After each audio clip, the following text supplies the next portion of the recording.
Learning from SHEAR, Research Outcomes on Forecasting and Early Warning.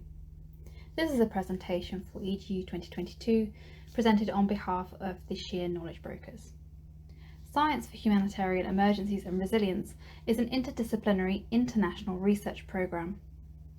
Since 2016, a range of research projects have been working to support improved disaster resilience and humanitarian response by advancing monitoring, assessment and prediction of natural hazards and risks. Over 70 organisations across 8 countries have been working on approximately 90 projects across sub-Saharan Africa and South Asia. SHEAR has a main focus on using research to achieve impact. As the programme is now coming to a close, I'm going to talk through some of the key research outcomes and learning generated over the last few years, specifically looking at improvements in forecasting science, data and tools, improvements in decision making, and learning around needs-led and interdisciplinary research. SHEAR projects have been developing forecasting science to increase lead time, improve forecast skill and coverage, and incorporate impact information. For example, in developing country contexts where local flood forecasting capacity is limited, projects like Fathom have used global forecasting tools like GLOFAS to provide longer lead times for extreme events. SHEAR projects have also been working across contexts to improve datasets relating to landslides, floods, droughts, and tropical storms. This has included collecting and monitoring climate data for forecasting and early warning, analysing historical climate data to better understand patterns and trends, and linking climate with impact data to inform decisions.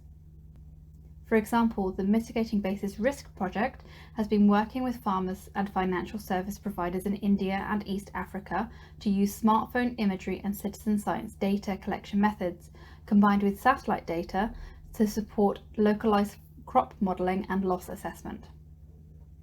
SHEAR has also developed tools to put this science into practice.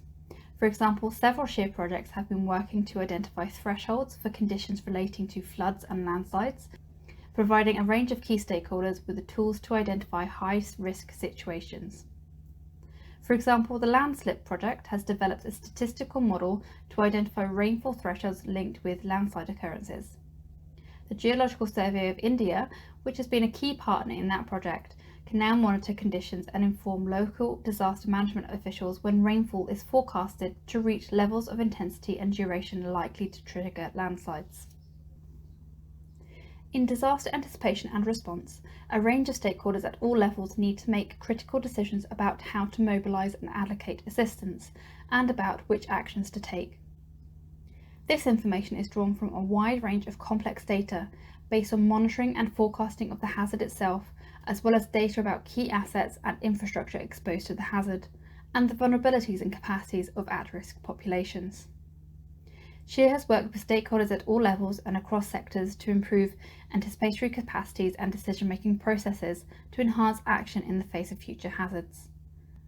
For example, the Towards Resilience project has developed a model that identifies priority areas for evacuation, guiding decision makers in a more targeted response.